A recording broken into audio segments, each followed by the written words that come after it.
Hey everyone! Today we're diving into one of the coolest transportation breakthroughs of our time, the Klein Vision AirCar. Built by a Slovakian team led by Professor Stefan Klein, this isn't just a futuristic prototype, it's a real working vehicle that drives on roads and flies through the sky. By the end of this video, you'll know exactly how it works, how fast it goes, and why this might just change the way we travel forever. The AirCar is a dual-mode vehicle, meaning it's both a car and an aircraft in one. Unlike most flying cars that never make it past concept stage, this one has already earned a certificate of airworthiness from the Slovak Transport Authority. In under 3 minutes, it transforms from a road car into a flying plane. How? The wings extend out from the sides, the tail unfolds, and a propeller pops out at the back. All of this is fully automated, no wrenching or manual folding required.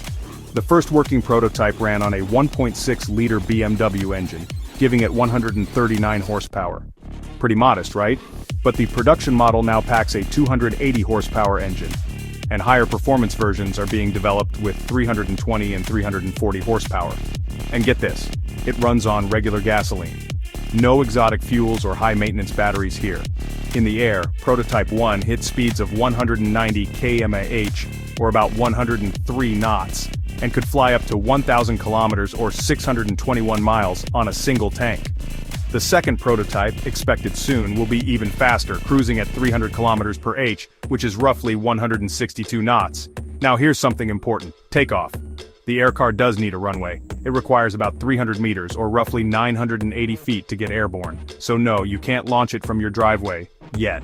As for weight, the two-seat model is surprisingly light. The prototype weighs around 1,100 kilograms, and the production model is even lighter at 800 kilograms. It can carry an extra 200 kilograms of payload. That's enough for a passenger and some light luggage. The AirCar has already completed over 70 hours of flight testing, including 200 takeoffs and landings. That's not just impressive, it's essential for building trust in something this revolutionary.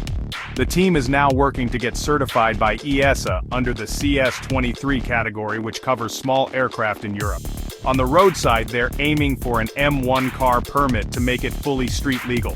In other words, this isn't just a cool one-off demo, it's headed toward actual commercial use.